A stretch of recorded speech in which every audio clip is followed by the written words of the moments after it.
Welcome to Liverpool 12th Man Show. It's Liverpool 12th Man, and I'm here with the Irishman. Brian, how are you doing?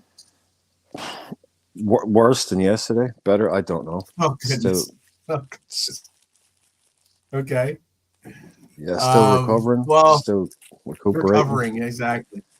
Exactly. The first steps of recovery is to, accept and appreciate the life that we have, that kind of concept, I guess. Because, yesterday was a pretty dismal day, to say the least. I know that a lot of us are still somewhat hurting from yesterday. I know that it's interesting. A lot of people already have us. I saw a lot of what do you call it? Titles and headlines on people's on some of these content creators out there, and they were like, Liverpool dumped out of Europa, or Liverpool out of Europa. And I'm just like, is it me, or is it not? Is it not single elimination? I get it. The chances of us moving on, not great, but until we're out, it's still on. Yeah, I'd almost put the same 11 back out in time to go and fix it. That would actually be pretty decent, to tell you the truth. That actually pretty decent. Because they need to rectify, to say the least, what we ended up seeing that day, which was not a good. It's painful. It is painful to think about. I know that we don't want to reflect too much on it. I also know that. Hey, the reason why we're all here today is because, it's a safe place. It's a safe spot to kind of vent and try to get some things out. We're not going to hold each other. We're not going to hit each other over the head or something like that because of our takes or our beliefs or our different views. So, it is what it is, I know a lot of places on the internet are not like this, but this is why we have this place today. So that's how I look at it. Let me see. Oh, you know what, too, though? Big up to Realism Jared. He was in early. I know I saw that. Always dropping the reminders, which is always appreciative. 3 wins in the last 7 matches, conceding 12 goals, scoring 18 with 6 against Sparta at home. 5 of the 7 games were at home. The other 2 at Old Trafford. How concerned should we be? You want to start off the show with that kind of question? No. Very, very is the answer. Yes, certainly. I would say we should be certainly concerned, for sure. yeah. This is MK Toes. This should be a 10-second review. Yeah. Crap game. Goodbye. 0 in the bin. See ya. See ya. Kobe, shoot that right into the bin. Oh man, yeah. You know what? I don't know if Daz is in the chat yet or not, but Daz was actually at the game, which is kind of got a feel for him. Got a feel for him that he actually, when I saw that he sent me some videos and sent me some pictures from the actual game, and I was just like, oh man, I feel for you that you had to go through that, considering it's one of those things where you're hyped, you're getting an opportunity that very seldom few fans do without paying an arm and a leg, but yeah, I asked him to make sure he's told me I could share his photos with you guys. So let me see if I can bring it up real quick here. Yeah. He had good seats too, by the way. Let me see if I can bring it up real quick for you guys. He had really good seats. This was his view from the game. I've seen some criticism of the protests. I've been someone vocal about that. That's something that's interesting. I was going to bring it up later, but we can talk about that now if you like. Yeah, I'm wondering. There was a few people saying they shouldn't be doing it. That I think it's a big game. But yeah.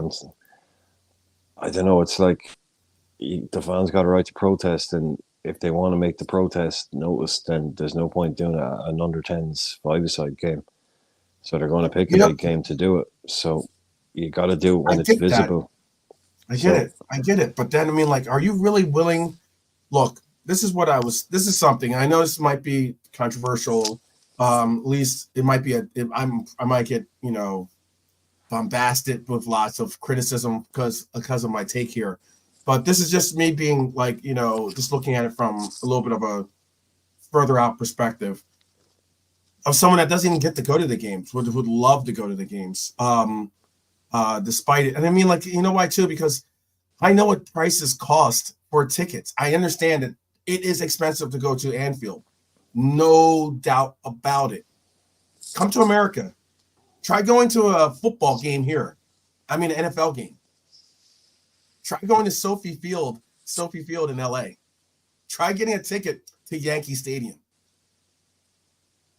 Like, try getting season tickets to the Yankees. Like, as in, I get it. You want to talk about tickets.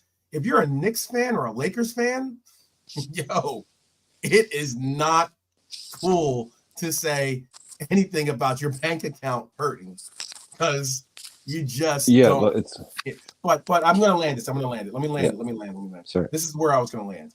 So I'm not saying that prices aren't outrageous though, and I'm saying it is. They are completely outrageous. But what was interesting about this is that this was a 2% raise in the tickets, right? And I get that. It's crazy. We've had an 8-year. They had 8-year freeze on ticket raises. But Arsenal and Spurs raised their ticket prices 12%. They raised their ticket prices 12%, and they had no protests. I'm not saying that they're not warranted that protest. I'm not saying you don't have to have protests, or you're not warranted that protest, or you should or shouldn't necessarily. But it's just, I just don't know if this was it changed the atmosphere completely at the game. That's what I've been told. And it really was a game, obviously, that we needed the crowd to be there. And it's almost like, I get it. You're getting a 2% raise on your tickets, but it's almost like you're willing to sacrifice the little extra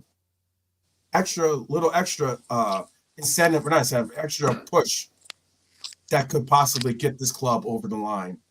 And I mean, there's lots of us that don't get to go to the game, and it certainly is like, I understand our way of supporting the club is different in the sense of like your financial ways is different and such, but I don't know. It was just kind of like, I don't know if it was like the right time to do that, like as in, there's other ways of protesting. There's other ways we could have done it. I just think that there are people that did pay the extra money for those tickets, or aren't season ticket holders, but did pay the money for it, and they wanted to get a good game. They wanted to see their team win, and they wanted to be a part of that atmosphere. And it's unfortunate they were kind of like shortchanged by it. That's just my take. Yeah, the first thing I say about, like, I know, look, it's expensive to do stuff everywhere, but you can't really compare it to American sports, and you can't even really compare it to London, because if you take the example of, say, France, I don't know if you know, but like, France is famous for going on strike for everything. French people will immediately, they go on strike, they shut down their entire country at least 2 or 3 times a year. They're just famous for it. They just go on strike because it's in their nature. It's the French way of doing things. Mm-hmm. So protesting like this is in the blood of Liverpool. That's what they do, protests like that against what they see as greed and all of that. But that's just they've been doing this shit for fucking years. And at the end of the day, all they did was not wave a few flags and not sing a few songs, but the performance that was put on didn't give anything to the crowd at all. Too. Yeah. Yeah. So it is in the Scouts mentality to protest, to go on strike, to do this kind of thing. So I'd love to, I don't know, I'd get someone on the channel that is in some way connected to the Spy on Cop or the Spirit of Shankly or something to talk about this stuff and hear it from the people that are right in the middle of it. Their perspective. Because again, but yeah, like we said, we can move on from it. It was just a little, it was just a little thing to not have to go straight into tearing apart the players, really. So, yeah. I suppose we can start rating and get the ratings over if you want, or if there's anything else you want to handle. But yeah. What I want to do is let me make sure I have all this set up for the ratings here. I'm gonna make sure I have it put in there. I definitely think that that was just one distraction, this or that. It's one of those cases where I understand everyone's so can I just say, I showed up to the Louvre in Paris, right? I went there 3 times. Once we went with school, I think it was, and they brought us, and then I went back there a couple of times for a few days. And the 3rd time I went, almost 3/4 of it was closed because they were doing renovations. Sometimes you just go on the wrong day. Stuff was going to happen that day. That was the day there was a protest. Like I said, sometimes it's half the museum is closed. Some people, that day they went there, will be the only time they were ever in Paris.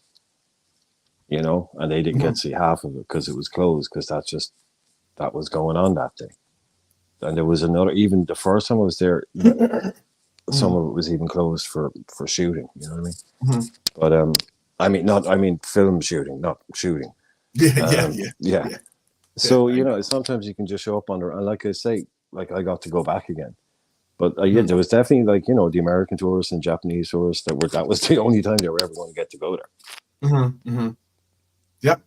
Yep. That's the point. There's a lot of people that flew out for that special, that particular special occasion. Because that's how you make the impact, though, isn't it? About making an impact. Like, if you want to advertise your show, you don't put it in the back page of the worst magazine. You get it on the front page of the biggest one you can.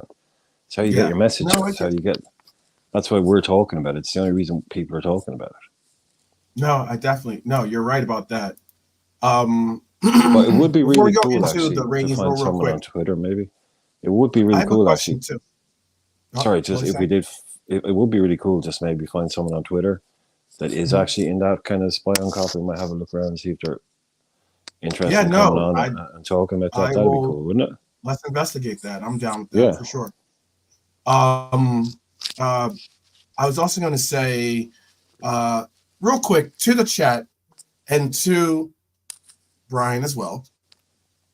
Yesterday, when you saw the lineups, when you saw our lineup, did you say to yourself, "Ooh, we might have a problem here," or did you say to yourself, "We should be able to handle this game," or did you even say to yourself, "Oh, we should just run through this game easily, get a 4-0. I saw 4-0, 5-0, 3-0, 3-1s. What side of the fence were you on, or were you on that fence where you're just like, I don't know? What was your case?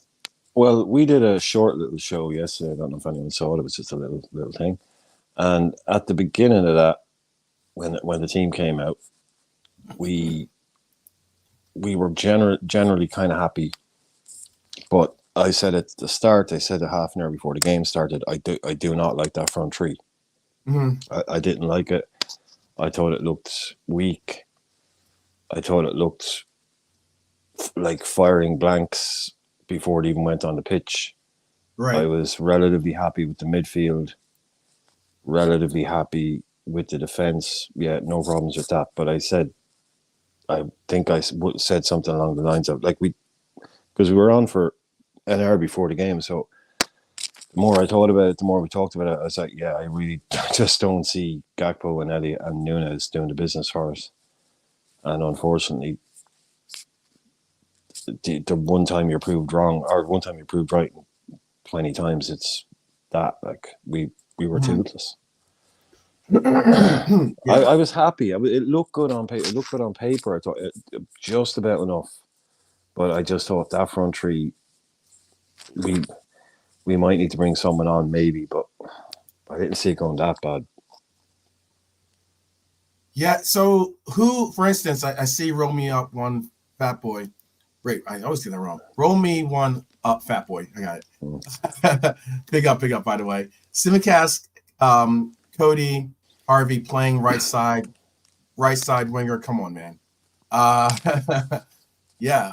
Who was, we all know, so that was the next question I was going to have. It's like, who in that lineup made you go, we might have some issues here? Like who in the lineup did you say, oh, wow, who was in the lineup that you said made you say, we might have some issues with like this or that? It was more a block of three because I said from the start, I think, that I didn't like the right-hand side. Again, this is what I said before, because when I looked at it, it was like, yeah, that's a right-hand side of Gomez and Elliott up top and whoever was going to play on the right-hand side of midfield. I didn't like that. I didn't like the front three. So it was more kind of, it looked okay at the beginning when you just kind of glanced at it. But the more I looked at it, I was like, no, I don't like it. I don't like this bit and I don't like that. It wasn't really like it. I would say Elliott, but not so much Elliott the player, just Elliott where he was starting and the fact that there was Gomez in behind him. I got you. Yeah. Everyone else I was pretty much cool with. Simicast, I didn't expect him to have that bad a game. Gakpo, was relatively shocking the way that the game that he had, I thought. Considering I rate Simicast, by the way. I rate him. I think he's a good player. I think he offers a lot of different aspects to the game that or even not different, but more so like maybe even a slight improvement in certain aspects of the game than even Robbo offers.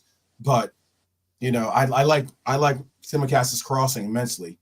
For instance, I like Robbo's defense more so than Simicast. But I still don't think I know it's probably a case of do you like tea or do you like coffee? But I don't think Simicast is a better crosser than Robertson. Okay. I think they're both excellent. Right. But I don't. Oh, I'm not saying Robbo's a bad crosser. Yeah. I'm not saying Robbo's no, but like I think they're both like 8 out of 10 at it. I don't think it's like if I was going to say it'd be like 8.5, maybe to 8, something like that. It's not like Robbo is 4 and Simi is 8, so it's something you can noticeably see improves when we come in. Like we saw that Robbo's cross for that Gakpo header, but Robbo isn't really the old Robbo, which is fair enough because he's been doing human roadrunner stuff for 6 years now. The guy's going to drop off eventually. But he can still ping one in with the best of them. Yeah, very true. Very true. So I didn't see an obvious weak link in terms of a player. It was just that I didn't like the front three and I didn't like the right hand side. Okay. And it was just more of a kind of a whole team structure. I mean Barnes said earlier on today on his stream that we were being disrespectful to the opponent with the 11 that we picked, and the boy Pops was disagreeing with him very strongly, and they broke it down. Picked him starter by starter. This guy was good, and I was agreeing with him that they were all good picks.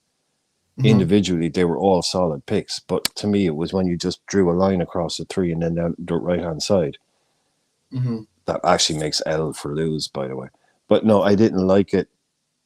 When you put it together, I didn't. They were fine individually as picks, but I didn't like the group of it, and I didn't like the way it looked. But as Helior said, earlier on, that guy Gasperini is no joke. This guy is seriously clever.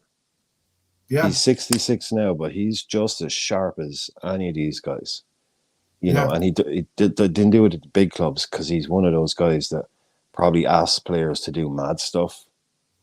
That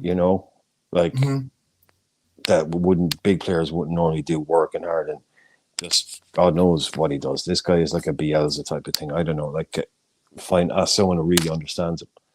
It's just like he can do it with an Atalanta, but he only lasted one season at Inter Milan because he probably couldn't get the big boys to do it. But exactly. it's not Probably just man couldn't, mark. Yeah, yeah, it's not yeah, just man motivate marking or all not over the motivate, but at pitch. least like get the big boys to like get behind Exactly. his The message. superstars ain't going to work Yeah, their arses off. They're not going to track back. They're not going to run and do these weird things. Like, it's man marking all over the pitch was part of it, but it's yeah, about how he sets his team up yeah. to do So I different saw that things. question. There was Yeah, there's a lot more Tyler to it says, than so that. what was Atlanta's tech man marking all over the pitch? Yeah, it was. I think it got even deeper because like VVD mentioned it in the press, in his in his not press conference, in his post match interview about how they, the man marking was part of it, but I mean there was other aspects of what they brought that It was only Liverpool 5 games, just wasn't it? didn't adjust to quickly and adequately enough to, Yeah, you know. that's Italian football for its best. They gave him 5 games at Inter Milan. I thought he was there about 4 months, 5 months, or half a season at least. I thought it was Mhm. a season, maybe. But yeah, 5 games. So, um, it's the Mhm. kind of guy that can make you look foolish, and he made He us can look easily. foolish last night. He can very easily. Yep. But it can all He blow up can in his very easily. face as well if his players What's don't that? activate. It can all blow up in his face if his players don't execute. If they have an off night, If if they're they don't playing buy some. in, and with any coach, if they don't buy into to your message, you will look silly. You will look like you don't. You will look like you don't have control of the club. You don't have control of the team, obviously, in the direction that you're going and everything else. You're right about that completely. You put a Um, Ronaldo, right? You put prime Ronaldo, prime I do, or I don't. even let's say a Messi, Mhm, say type of not work. You put him in the Diaz role, mhm. and you ask him to work the way Diaz does. He's not going to do it. Some Right. players like those, they're not. They're going to look at you going, "Yeah, right, coach. I see. Yeah, No, okay, and it depends on yeah, who you are as a coach. It depends on who you are as a coach. yeah." There's a lot of people there's a Gasparini, lot of never players heard that, of you, that mate. make that comment about Pep. Actually, for instance, they talk about Of course. Pep demands a lot from them. He demands this or this or that, and you can tell that they're kind of saying it that way because it was more like if there was anyone other than Pep, I probably wouldn't do it. You know, Oh, he can put it the sounds like medals. that at least. He can say, "Come with me, and you'll win medals." And they'll go, "Oh, really? Show me your medals." He can Right, show him all of the medals several times. right, You know, right. like some guy like Gasparini, he has to do that with 20-year-olds. Mm-hmm. He has to go, "Come Mm-hmm. on, look, let's go somewhere. Let's do this. As a team, let's go somewhere as a club. Let's, you know." He doesn't have to prove to them. They're like, okay, he's a top manager. I'm happy to be Yeah, at a club. yeah, Whereas you get to the peak, he's gonna like this manager wants me to go and do 3 5 mile runs a day, but everyone that's ever played for him either won a Ballon d'Or or a Champions League. Crazy. yes, yeah, yeah. Exaggerating The it a bit, but yeah, he can say, "This is what I do for players."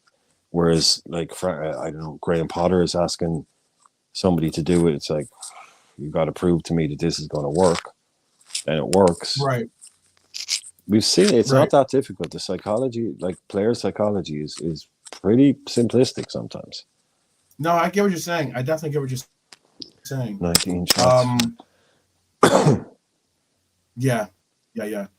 I say, if anything, you know what? It could have been. Look, it could have been worse yesterday. Let's just be Could honest. It could have been worse could because it would be a different story if we watched the team just get like an own goal or get like some of these some of the tactics wrong, but we just ended up like really really just having a brain fart in the sense or that term. Um, but they could have scored more on us actually yesterday. We had our opportunities too. We fluffed a lot of our opportunities as well. So I mean, like that's not good either. Um, I guess what it comes down to is like we just didn't play our game. We kind of I can understand how Barnes could maybe come across as saying that lineup might have seemed as though we were not respecting our competition the way that we should or could. I don't think that's the No, I case didn't think it was personally. I think of it disrespectful. as, huh? No, I didn't think it was disrespectful either. I mean, it's No, disrespectful to our players to say that that lineup was disrespectful to Atalanta, in my yeah, opinion. that's what I was going to get at. And Yes, but I'm not exactly. having a pop at Barnes either. Barnes is, angry man about the game. But I know what he was getting at. But but the way Pops is breaking it down was really good, player by player. And then so you can see the thinking. But then when it as a whole, it didn't really work out. But it's hindsight now, Right. to say this or that. But I kind of did say it before the game. No, I get what you're saying. Definitely get what you're saying. Well, I would say, um, Yeah, Gene is let's about do right this. there. It Let's should just have do probably this. been 6-3. Gene is right there. It should have It should have probably been. been about 6-3 to them. Yeah. That was about right in Yeah, terms of maybe yeah. XG to say different, but I Because think they ours missed was some sitters. They 2.6. definitely missed some sitters. Let's just get into it. Let's just rock and roll with this. Like a lot of people said, yes, it will be a quick and easy way. I will like there are a couple players that we will go in depth on. It'll still be But painful though. it's It, still, it yeah, it might be quick, but it'll still be painful. it'll certainly be painful for sure. Let's get this going though. All right, so We're not ripping a band-aid here. We're slowly peeling it off. slowly taking the staples out or the stitches It's been out. on So for a week as that cut well. is still fresh. Yeah, it's Yeah, been on for a week and it's right glued on there. It's yeah, exactly. yeah. Yeah. Okay, so all right, so let's do this. Kelleher, what are we gonna rate Kelleher at? This could be one of the lowest I was scores. Not I for was going to not say not he was for my Kelleher. I mean, just highest. for all the players. This could Oh, be for, the lowest accumulated score of all time. But let's do this. yeah, I It think might of be all low. of This could them. be even lower than the Red Devils. I think. What are It we will. doing at? Yeah, I'm this going will to. be ugly. I know. I'm going to give What are him we giving? What are we giving Kelleher? a bit of a palate cleanser. I'm going to give him a 50. Gonna give him a 50. Ooh, okay. I would give him a 45, but okay. Kelleher gets a 55 from Revenite. MK Toe a 50. Poor Kelleher. Gene Gray says a 60. Okay. I would have given him 45 primarily because I thought that he should have saved that first goal. That ball went right underneath him. That's just you not reacting quick enough. And it wasn't like some, rifle of a shot or something. It was poor. Yeah. It was a poor. Yeah. But he took that one in the face Okay. as well. I'll give him a point for that. How about that? I'll give him a point for that. Just for comedy value. Yeah, I'll give him a point for that. I definitely will do that. But yeah, it was pretty harsh to see Kelleher. Some of it's, I think, so what too. 40, the mistakes, the ball rolling. Yes, you know what? For me, Kelleher, Lee Wiskett gave him a 55. Okay, yeah, I would have said this, and this might affect other people's. Those that and High Lord gave him a 55. Those that gave him a 55 or even a 60.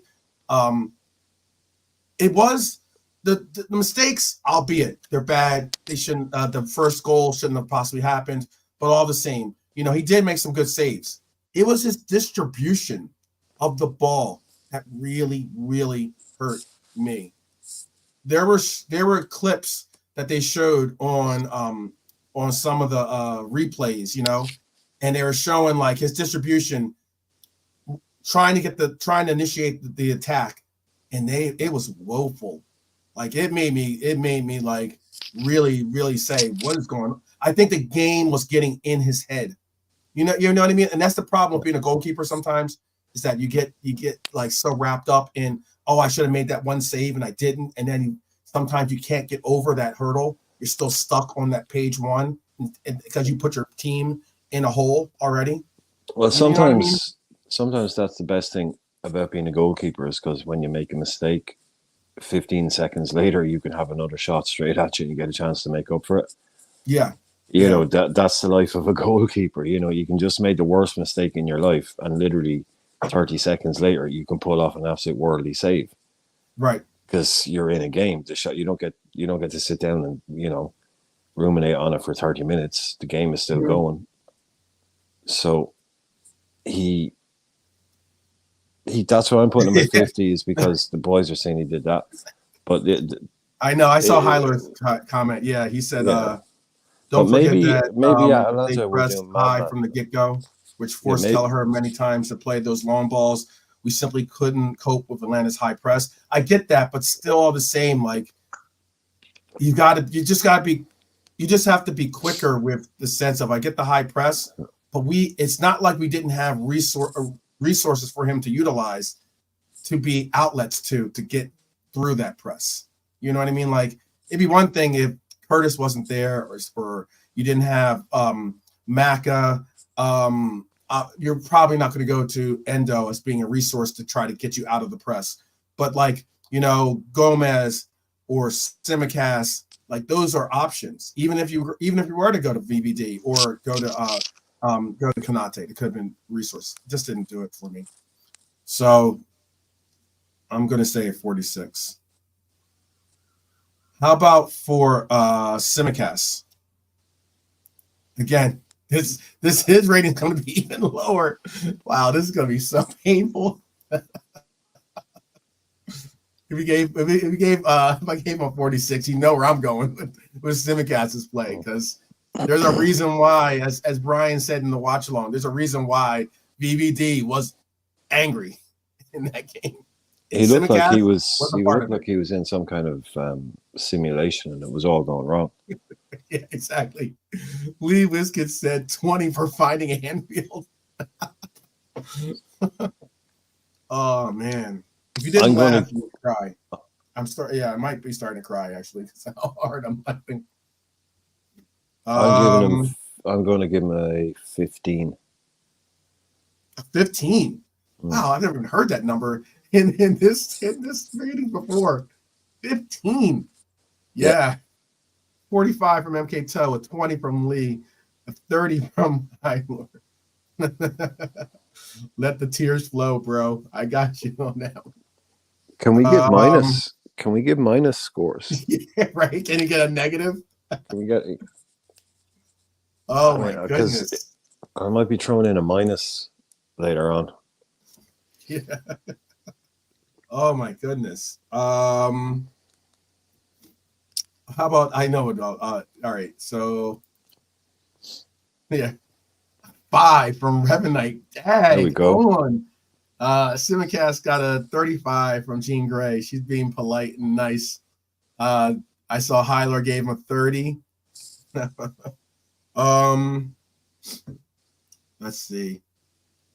How about we go with 20? How about we go with in honor of his kit number? I'll put 21. Yeah. Well, he got a 5 and a 15. Yeah, a 5 and a 15 really hurt. That hurts. Simi, I feel for you, my brother. The Greek Scouser is not feeling it today. How about Virgil? I can't promise too much, Stefano. I mean, I gave it both barrels yesterday, so we'll see what's left. Yeah. I feel you on that. I saw the popcorn. Yeah. How about for VVD, our captain? I'm going to be harsh on VVD's ratings, despite the fact that he wasn't really I think he was only involved in one of the reasons why one of the goals went down. I thought VVD wasn't. I don't think VVD was awful. I just think that VVD was awful under the pretense it's his back line, it's his defense, and if the defense suffers, his score has to suffer, because that's another responsibility of why I put extra points on his score when we do well with our defense. You understand what I mean? Yeah. So what would you give VVD? Rev and I gave him a 20. MK Toe gave him a 45. Jean Grey gave him a 45.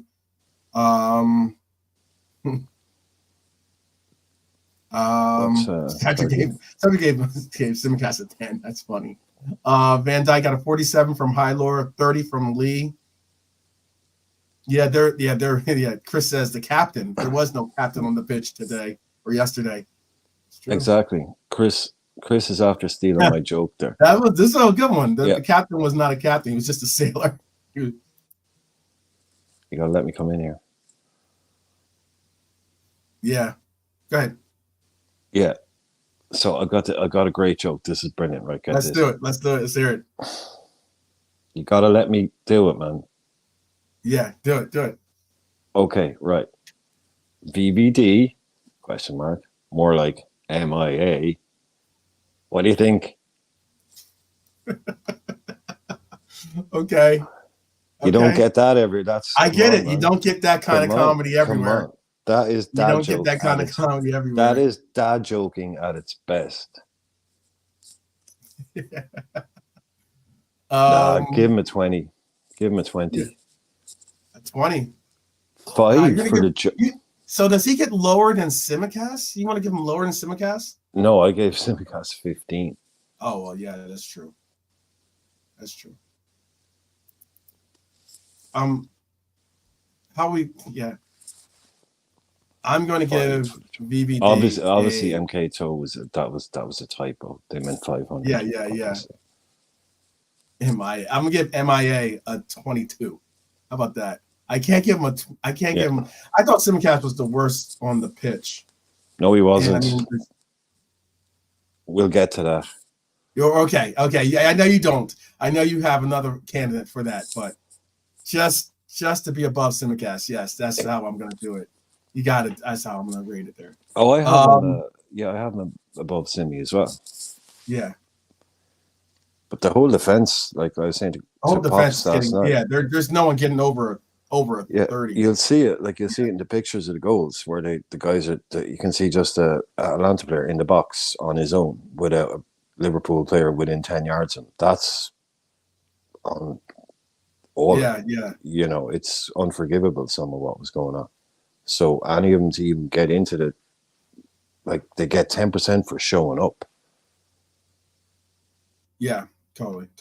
How about for Konate? Straight up 18, 20. Same as Verge. Yeah. Pointless, useless, terrible game. I mean, maybe I brought in the numbers. Maybe how about this? I'm gonna give Virgil a 23 because I'm gonna give Ibu a 22. Like I thought Ibu was bad. I said, am I alone that? A lot of people in the chat are giving him 35s, 30s, 37s. 25. I mean, that's bad. Revenite. But I mean, Revenite gave him a 25. Yeah, I'm more like on the lines of like Ibu was involved in a couple. Ibu looked lost. Do you remember when we used to do the other thing and it was yada yada yada? He's failed. Ibu failed.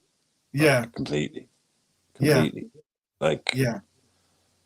If that over here minus 20% is anything less than 20% used to be a fail. So he has to be a fail.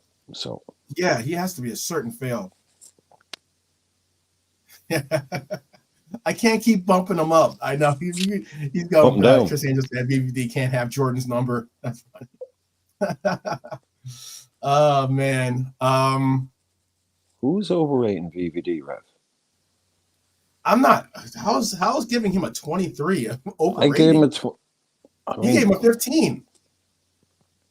I just couldn't give him lower than I think VVD was horrible or bad, but I don't think he was worse. I don't think he was the worst player in the back line. That's all I'm trying to get. Rev and I obviously missed my awesome MIA joke. Yeah, you're awesome MIA. Hey, you know what? I mean, like I even think that this young man, I'm gonna put Ibu at a 22, and I bumped VVD up to a 23. Yeah, I have Ibu and VVD on the same score, Rev. I have them both. Yeah, exactly. I would have had him like at the same, if not like. I just thought he was like a little bit worse than VVD. Man, Joe we need Gomez to get this. Is not any better though. Joe, it's gonna be tough. I mean, like Joe Gomez, I mean, he was poor as well. Very, very poor. You really need to get Statistically your poor and eye test poor, by the way. yeah, you really need to get your sound thing working because the streets have arrived. Oh, I know. So I we need know. to I get need to get that the sound thing. soundboard going. We need to soundboard, yeah, because when the streets arrive, man, You things got to get give real. credit. Streets. The streets are here. Big up Roster Crab.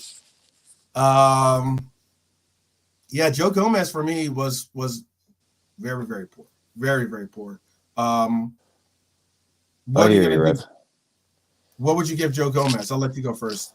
I will give Joe Gomez Sweet 16. Wow. Leave it there. Okay. I don't know what that was, Joe, but you can keep it. 35 from MK Toe. Okay. Joey was a 20 from Revenite. Yeah, okay. I just thought Joey was just looked poor. I don't know. I mean, he wasn't able to do anything, and with wasn't able to give any really he wasn't dominant. On top of that, by the way, people, can I just say this right now? If you do have the pleasure of going to the games, please, for the love of God, Just shut up. please stop saying shoot when Joey has the ball. Please. That narrative, that initiative is dead and gone. Like as in, it is something that does not need to be resurrected out there. If Joey scores, hopefully it'll be from like a chance header or or maybe a deflection off the shin. I don't care. I don't want to see Joey shooting the ball. We got that one opportunity where we had a great chance. I think it was from a free kick, I believe, right? The ball ended up going out. The only person there was Joey at the top of the box, and he skied it into the crowd. I was just like, that's why you don't shoot. I get it. I get that there's those people out there who say footballers should shoot. They should all be able to shoot. No. Some people should be able to. Some people should know that they should pass. You pass the ball to a player that can shoot. That's what your gig is. That's what your job is. Play defense, pass the ball to someone that can shoot. I don't want to see Joey shooting, but that's just me. All right. Let's give Joey a 21. He can sit with Simicast. How about this is gonna be tough. This one's tough. McAllister. Apologies. I thought What's we were that? going straight to Endo. I thought we were going to Endo in the middle. We're going to McAllister. Yeah. I don't think McAllister was the worst performer out there at all because, I mean, he's just his level at the moment. He's playing so well, but pretty much don't know what you're going to like. He had that bits and pieces kind of game, so I'd give him 40. Okay. Yeah. He wasn't the worst. No, he wasn't the worst. Oh yeah, you're going to be surprised. Alert. You know what's sad about it is that there's one player on the list here that was actually good, and he's not normally, but as of late, he's been criticized as being the worst out of the groups. Normally, when he gets on, been very heavy. Yeah, no, just say spoiler alert. Yeah, spoiler alert.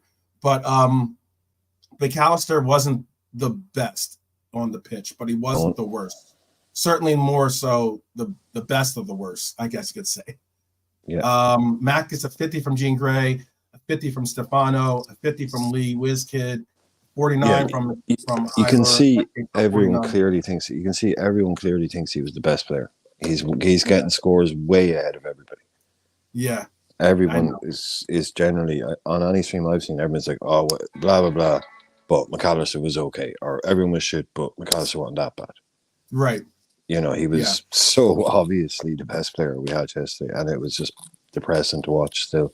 That's depressing. But he should. I mean, he has been as of late that player. But look, McAllister had one shot. He had one shot, I believe. Yep, one shot. And it was off target. and it was a shot that he knew he should have done better with. So I'll go with, what'd you give McAllister? I'm gonna probably go with the people because they all pretty much want the 50. Yeah, give him the. I went with 40, but you can give him the 50. Yeah, I'll go with the 50 for the people.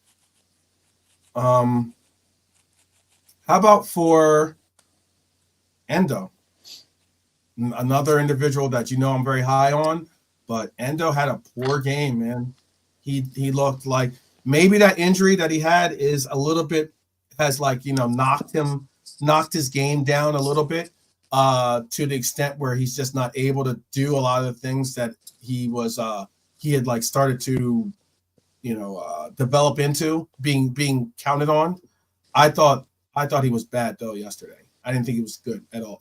The sharp passing, the normal quick decisions, the usual quick mopping up and everything else. I mean, it could be also he was really deep into the back line as well. I saw him playing sometimes, covering on the left back, covering for the right back, that kind of concept. But yeah. Yeah, I think they nullified him pretty much yesterday. And yeah, again, this is one of this Gasparini dude. He can come up with a tactic for a game, and if you know he's going to do it all the time, you can eventually get around it. But if you're not expecting it, and they just force these guys into having awful performances, one and all. Revena, I'm with Revena. He's saying that the chat are going very high on Endo. Okay, I didn't think about it properly earlier on, but maybe the injury was affecting him. So if he wasn't 100% fit, okay, but he shouldn't have been starting. So he should have been starting. Yeah. So I'm going to assume he was. He's probably got that. Even though he is somewhat like not 100%, he's still going to give us 100% effort. I can see that in Watoto, but yeah, but just in terms of his game, I'll say 28. Okay. Yeah, MK Toe gave him a 40. Lee Whiskey gave him a 45. Rasta gave him a 20. Endo he didn't give him himself. Endo got a 45 from Hylor, 42 from Gene, 25 from Revenite, like you said. I didn't give him a 45. I didn't give him a 45. But the way I read the chat is that basically everyone has their own kind of version of what's high and low. And I think if you look at it, even if like I'm giving a 20, someone's giving a 40, we're all basically kind of given the same mark. Yeah. His 40 is my 20, or when we were kind of that's the way I read the chat. That the numbers might be different, but I think the intention is the same, or the verdict is the same. Yeah, I would say then. All right, so then I'll give him to kind of split the baby in half, I guess. Rasta Ebo got 20. Ebo didn't get 30. He got 20. Yeah, I was gonna say, what are you talking about? I definitely didn't give Ebo. Ebo got a 22. Yeah, he got a 20 from me, and he got a couple of higher votes in the chat, so it got pushed up to 21 or something. But he was like he was on. Yeah, he was close. He was on thin ice. Yeah, he was very thin, to say the least. I would give Endo a 35. How about that? Solid fail. Yeah, it's a solid fail for sure. These scores are nothing to write about, and you're not going to be. I got the highest 30. Like that's nothing to write home about. Someone that I was excited to see back into the lineup, someone that I think understands the concepts of what the system calls for, someone that I also have labeled as being one of the most, if not the essential piece to this midfield.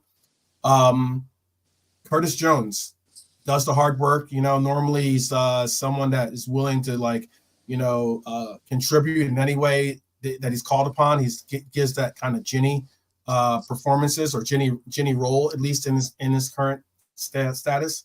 What would you say for what are you going to give Curtis? He got hooked at halftime for a reason. Yeah, for a reason.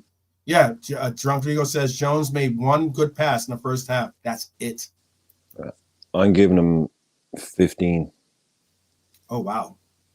Because he only had 45 minutes and he was terrible in that 45 minutes. So he's Yeah. probably lucky to get more than 12. Yeah.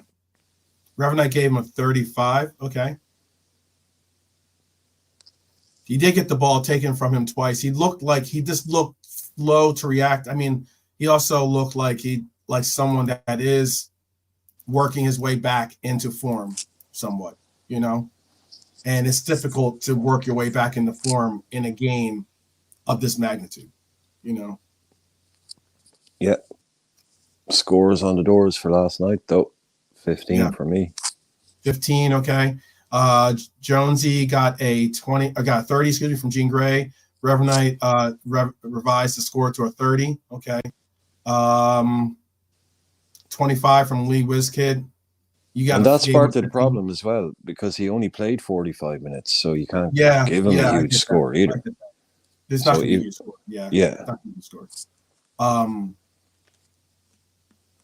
It does pain me to say that too. Cujo is my guy. I'll put him down to 25. That's horrible, but since there was a couple of 30s in there, a bunch of 30s and 25. Cedric gave him a 25.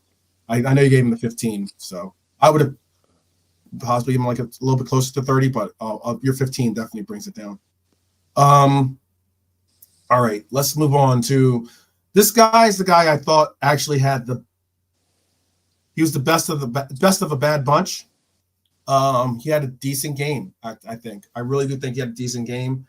Not a great, stellar game or something along those lines, but I mean, but all things considered. Nobody had a stellar game. Don't worry. No one's. Exactly. Yeah. But it's going to be interesting to see how people rate. Revenite already knows who I'm talking about. So, yeah. Agent Cody. Agent Cody. Right. For the first time tonight, I'm going to ask for the stats. Okay. Played 90 minutes.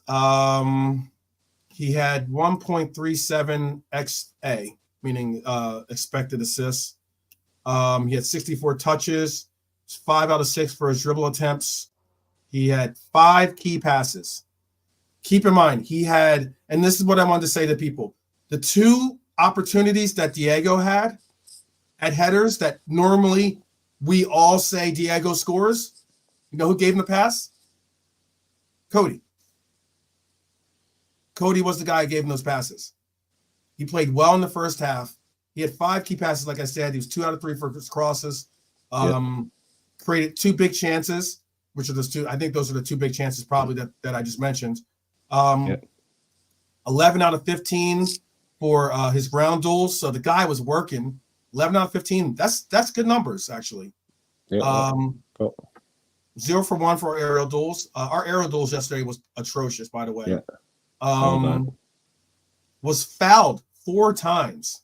Had 4 fouls committed on him. Had 1 clearance, 2 tackles, and was only dribbled past once. What about the good stuff? Shots, XG. Now that, different story. Goose egg. 0 shots. He was being a workhorse yesterday. He was being so that's 0. That's a 0. That's cool. XG. He had no shots. He had 0 shots. Yeah, that's cool. We'll get her 0 is cool. So his XG was. They don't even give an XG for that. So okay, cool. Yeah, they only give the only thing they gave was his XA, which is like expected. You got to check that. That was written on the back, obviously. Yeah. So man. Sorry to torpedo you with that one, but I noticed suspiciously you had left out shots and XG. Oh because there's nothing. There's no stats. Yeah. Okay. But he did work. He did a lot of work. I mean, if you look at his heat map, you do look at his again. You look at. I just said he made 5 key passes and had 2 big chances created. Yeah. I mean, it's a decent game. He can deliver the plate. It's a matter of the player eating his dinner. He delivered. He was the waiter that brought the plate to the table. It's not my fault that Well done, Rev. that are possibly our most decorated, or not decorated, but our most lethal, finisher was like knocked the plate off the table. So, let's see what the guys give. Let me see what the guys give, and guys and girls, ladies and gentlemen in the chat give. Cedric gave my fault. Reverend, I gave him a 40. Lee Whiskey gave him a 45. MK Toe gave him a 60. Hyler gave him a 57. MK Toe says he thinks Hackpo was the only one that turned up. I agree with that completely, which is sad. That's a testament of what happens if you're quote unquote fifth line or fifth option forward is the only forward that actually showed up to play.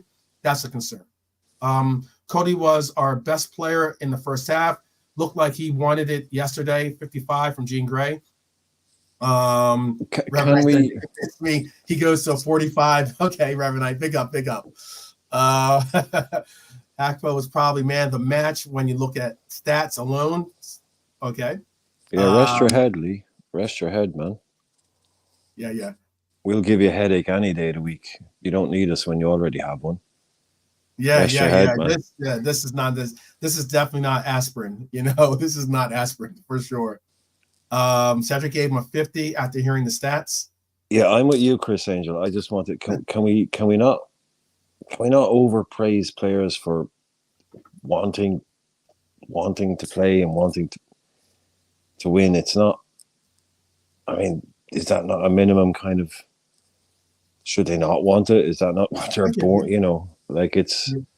Well, no, I get it. I get what they're trying to say. It's like what Chris is saying there. Yeah. It's like what Chris is saying there. It's like it's like, come on, like, can we just say they were awful? We know they want to win. We know they want to win. They know what they want to do.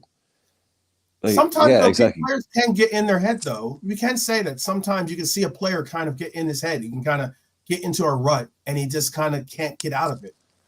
I can say I think that's what Gene Grayley's was trying to say, is that it looked like he was engaged. He wasn't allowing for the fact that a lot of the play wasn't going their way. They weren't being able to score, and he didn't allow for that to affect his gameplay. Obviously, by still trying to go out there and give his all and give some opportunities for others to score.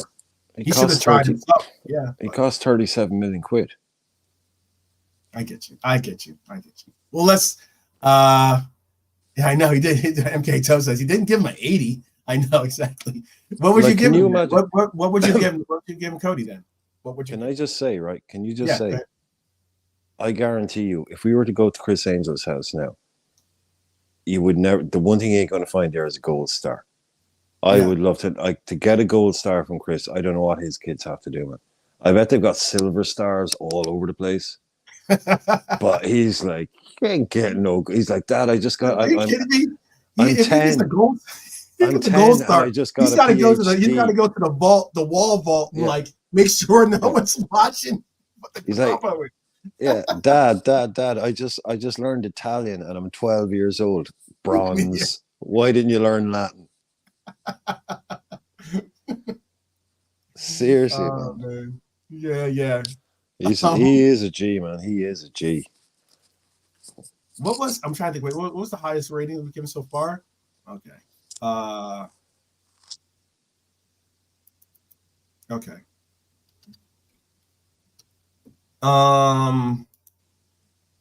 Yeah, I know a lot of people had 40s, a lot of 40s. Tyler gave him 57, a 60 in there. What are you gonna give Cody again? My fault. Yeah, look, the stats did sway me a little bit, but I'm still going to stick with Mac being the highest score, so I'll give him 40. Oh wow, okay. Are you gonna feel bad if I give him a higher score than Mac? You do you, man. You do you. Yeah, you do. I just make sure that that's kosher like that, because I'm gonna give him a Van Halen score. Participation trophies. Yeah, I bet you don't, man. 70 is too is too much bonkers. Come on. That's a little bit. Yeah. You ain't screwing up the calculations there now. That's he's helping. too late. He's helping my average. He's helping the average be me able to do that. This is vote rigging. This is vote rigging. Yeah, right. I know. 55 is fair 12 for you. Thank you. I know. I don't know if anyone got the Van Halen reference. Okay, cool. All right, we'll move on. That is Van Halen, right? Or is that Sammy Hagar? Does Sammy Hagar sing that song, or is it Van Halen sings it? I think it's Sammy Hagar, actually. They're a lot bigger. I know exactly who you're talking about, but they're a lot bigger in America than they are in Europe. Let's just say. Oh, okay. Oh, Van Halen's not big in Europe? I thought Van Halen was big. Everyone knows who they are, but they're a lot more popular and well known in terms of their. Yeah, they're much. Yeah, they're. I can't drive 55. Yeah, I've been doing the I can't drive 55 thing for weeks, dude. And no one's hanging out with that. But anyway. Yeah, I don't know what. I guess I got that. Reverend says he's too young for it. I guess. Yeah, I got you. Like, I don't. If you're into Van music, Van Halen, you know who they are. Iconic. That's iconic.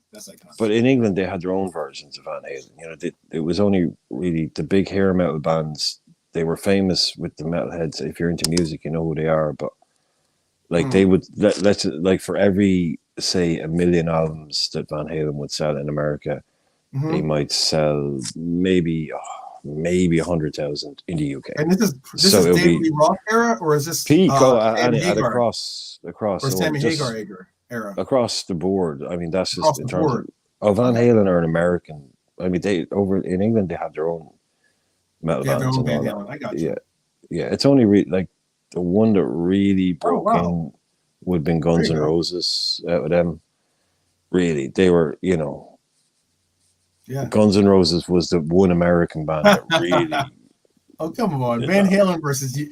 Van Halen is not even getting close to Led Zeppelin. I'll admit that for sure. That's not even a hesitation on that. But yeah. So anyway, we're trying to avoid it, but yeah. I was trying to avoid it as long as possible. But how are we feeling about Darwin?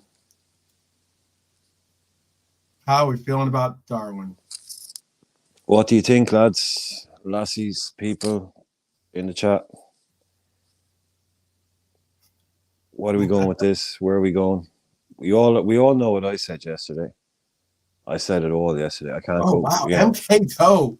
See, now this is interesting. MK Toe was very cool, but was very nice about some other ratings. He dropped them to a flat goose egg. Wow. He's very angry, he says. Wow. I didn't hold back yesterday, and I stand by everything I said yesterday. Yeah, I really didn't. You know, I don't know what more to say. The guy was absolutely, completely and utterly useless. He missed horrible chances, but again, I'm not going to go into the other stuff that like we did yesterday because this is just a rating on yesterday's game. But what really pissed me off even more was how not happy he looked, but how when he was going off, he was trying to be like, you know, all positive looking and cool. It was just like, man, that kind of got to me a bit, you know. I'm not saying he should have been kicking stuff because he had to go the long way around and all of that, but can just to fill in the gaps, just to kind of let everyone know, like we can do his stats. You may as well do his stats. Oh, you want to do? Oh, I know what I saw. You know, I know what I saw, and it was absolutely horrendous. No, horrendous. He had a 0.93 xG. He played 60 minutes, had a 0.93 xG, had a 0.005 xa. He had 1 shot on target, 3 shots off target, so only had 4 shots. He had that 1 shot that was off target, I think was his big chance missed. 0 for 2 for dribble attempts, 24 touches. That's poor.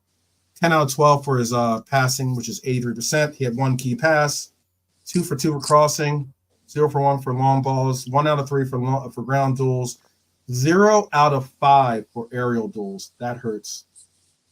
Was fouled once, offsides twice. That's it. Like Lost the that. ball 4 times. That just how many times? He lost the ball 4 times. Oh, lovely as well. Thanks, Darwin, as well for that. Just before you go, 4 times, yeah. You know, you're getting to the point of people now who have been militant about this guy. Mm-hmm. And I mean militant. If you know what I mean by militant, they've been crazy nuts about it. Yeah. And I don't mean Marianne. I know, like, the guys, they have this, the way they love the guy, it's beautiful to see. But you've got these other nutcases on Twitter who argue all day and night about this and that.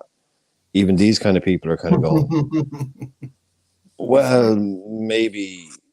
He's the one that said, you know, dog they ate his homework yesterday because that was. Yeah. I don't even know if he said that. Yeah. He's starting to change hearts and minds now. The other way around, you know?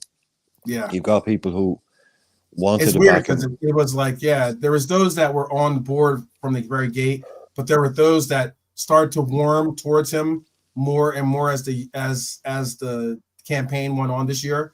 And he did have a real purple patch for a while. He had a little purple patch.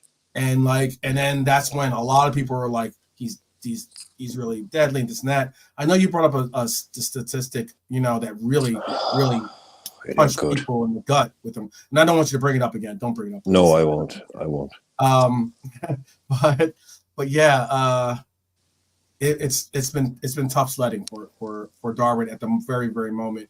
And it's not because of injury. It's not because of I don't know what it is from. Just it's not about asking people to turn on. That's the thing. It was the opposite of that in the first place. It was, don't be one of those people that's rabid in either way about it. Like it was never like that at the start, where we were this ridiculous thing that I saw. It was basically, are you Darwin in or are you Darwin out? Because you can't be one or you can't be in between. That's the stuff I'm talking about at the start that really annoyed me. It's like, can we just have level-headed, level ground on this guy and see how it works out? Because a lot of the totally OTT Darwin is the best player I've ever seen in my life shit was coming because of people laughing at him and people slagging him off on the internet because he had a few missed chances and he missed some obvious ones. So people went too far the other way. It's these people now, they work themselves up into a frenzy, and it's, you hate Darwin and I'm out here to defend him. All the while just ignoring what was happening on the pitch because they're just in Darwin defense mode. But look at what's happening. Like, do you remember the first 3 games of the season? He didn't start. He was on the bench for the first 3 games of the season.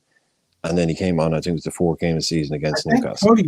I think Cody started, didn't he? Yeah, and there was this guy telling me every day he was going to score 30, 35 goals that season. And every day I was like, well, he can't do it from the bench, mate, because he hasn't started today. Right. And guess what? He didn't start again the next week. Right. He didn't get again. It's like, so tell me, how is this guy going to score goals when he hasn't started 3 games in a row? Do you not think there's a reason why our £65 million striker hasn't started the first 3 league games of a new season? I personally, I do have a slight answer for that. In my own opinion, I think it was because he just didn't. It's not that we don't think that the chaos stuff, whatever. Let's just put that to the side, all right, for right now. Let's not even talk about that stuff. But what I was going to say is that the energy and the workload that he does go out there and give energy, give effort, and everything else. But there's one thing to give energy on the pitch, and there's another thing to give energy that is rightfully targeted energy. You know what I mean? By as in, you can run, you can go out there and do a lot of running and look like a chicken with his head cut off. That concept, a busy idiot. Right. You know what I mean? A busy idiot. Yeah. Right. You could go out there and give a lot of effort, a lot of energy, running around, just running around aimlessly. Yeah. Look like you're working hard. That person, or what were you saying? Yeah, look like you're working hard and running, but actually not doing anything. but not Really. doing anything. Exactly. Or you could be that person that you know when to properly time your runs, you know when to properly, go at different types of press. It's what I've said time and time again. When it came to a lot of these players, I said learning yourself is one thing. Learning the how you can work in the system is one thing. But one of the bigger concepts is knowing how your teammates are going to work with you, how you can complement each other. You know what I mean? And I personally thought that yes, Nunez is going to go out there and give his all. He's going to run. He's going to track and go. There's times I see him on the back line, like helping out, and he'll run all the way to the front. He'll run his tail off. But it's about being clinical with your energy, about being, tactical with your energy. And sometimes I think in the very beginning of the season, I don't think he had gotten that concept yet. And it was like, despite the fact that, yes, he is technically, quote unquote, pressing, he's not pressing for the benefit of the team. You know what I mean? That's personally why I thought he didn't get starts in the beginning. He had to get that concept down of how to press within a team concept, as opposed to just running around and just trying to track down everyone. Yeah, Drunk Vigo said it there a minute ago. He said we have a lot of very low IQ players in our team. Now, I'm not going to necessarily go along with that unless he kind of means who the Football other ones IQ, are. But you mean football IQ. not Yeah. yeah. But I think Darwin is 100% that. Mm-hmm. I think he is. I just don't think he gets it. It's way too long now. It's way, way too long for him to not understand what we want, or because he still looks like a guy who only came along about 3 months ago and is still running around trying to impress. So to me, he is someone who really is very instinctive, and I think would do a lot better under less pressure in a big league, but not for our team. Not at our club. Not after what is now basically. There's no more training or teaching going on between now and the end of the season. So this is basically 2 years at the club. And the lad said there, 10 goals, basically. The season isn't over, but 10 over the last 2 years, basically. And Revnite he gave it away. Chris Wood has more goals in Premier League than Darwin Núñez does. It's just not good enough, and you don't need stats, so you don't need someone to tell you. You don't need a pundit to tell you. That's you not can good. all just see it. If it walks like a duck, and Yeah. I mean, like, look, I get it. Yeah, you're not. I know people will push back and say you're not trying to get assists out of your striker. You're trying to get goals out of them. Those weirdos. Yeah. But he's wearing number 9. Look, he took it on his back. No, I get it. No, I'm not. I'm not fair trying to play to the guy. Yeah. No, fair play to the guy.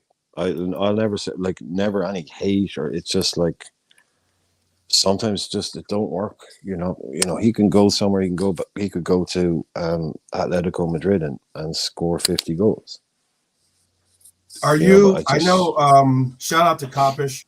I was watching the show yesterday, or watching a replay at least. I try to watch everyone's shows, despite even if I can't watch them live.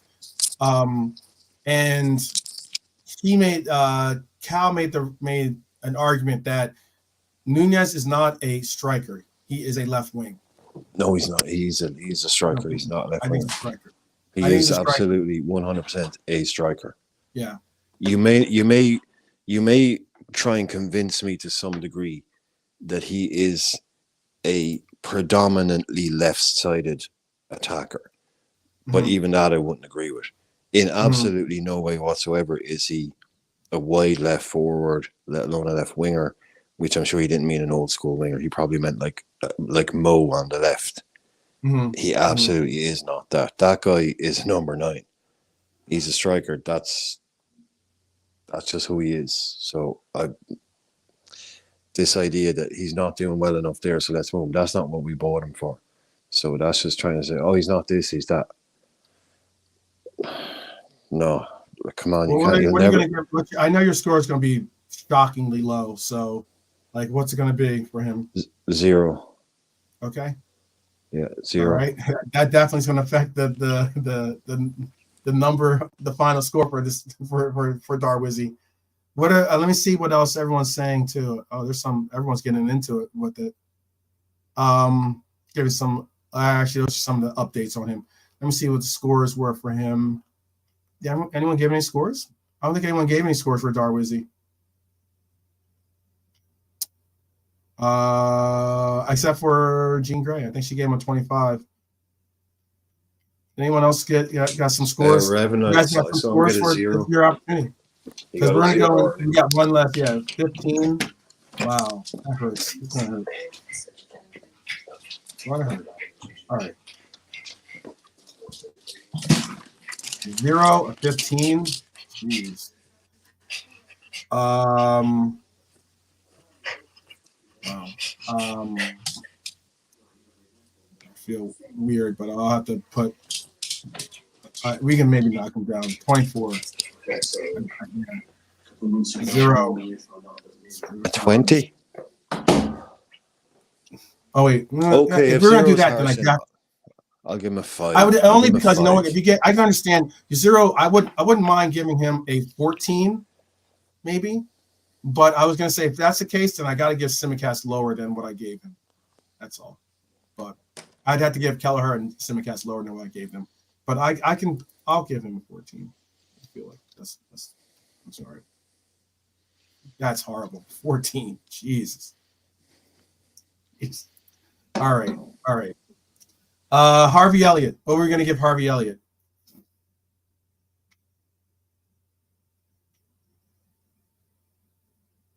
Harvey Elliott. I know that Harvey played well, but he wasn't everyone's ideal player to play in that right wing position. I know for a lot of us, seeing him in that right wing position and seeing Mo on the bench was somewhat of a shock. I think that was a big shock for a couple of us.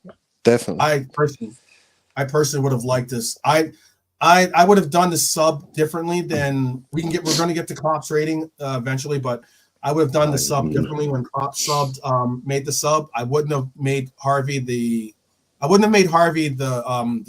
not scapegoat, but the sacrifice, I guess you could say. I would have moved Harvey back to right mid and then brought in Mo Salah, but that's just me. And I'm with Stephen quickly. I after even with it, I see Nunes staying as well.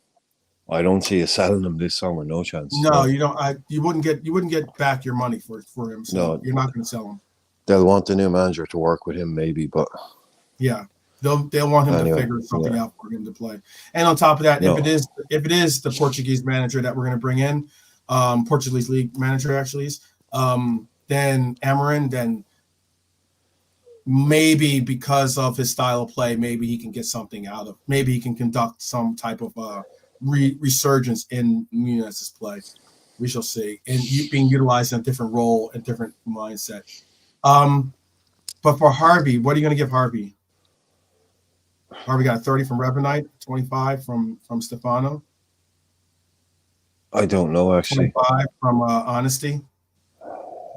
Oof, that's some harsh ratings. I didn't think he was that bad. Do you need some stats or no? Yeah, going through a few other partner ones. Anyway. You really didn't have that many stats, to be honest with you.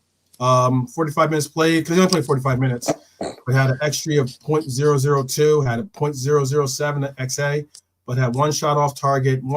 The shot that hit the woodwork was insane. That was like stupid insane. Hit the crossbar and hit the post. That was absolutely nuts. 37 touches was 86%, 25 out of 29 for his passing, one key pass, 0 for 1 for crossing, 3 out of 4 for his long balls, 1 out of 1 for his ground duels, 0 for 1 for aerial duels, and had 1 tackle. Lost the ball 8 times.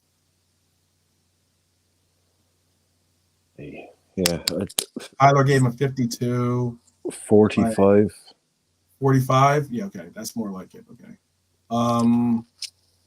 I was gonna say let's give him because of the 30s and some of the other and the 30s, 230s. I'll say let's give him a 40.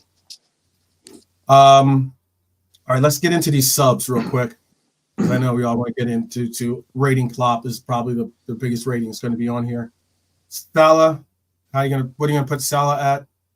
Salah was kind of 20. yeah, like as in if you're gonna be our guy, you gotta be the guy.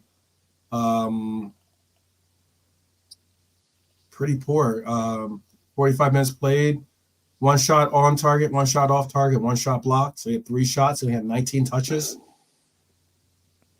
one key pass. Basically, that's basically the majority of his numbers. See if he has anything else spectacular. Offside twice. Look, he was offside. I thought he could have timed his run a lot better. I didn't think he had to go offsides for that goal. To be honest with you, Too eager. Too eager, way too eager. And for a veteran of his status, that offside goal is just like, come on, man, you can do better than that. You can do better than that.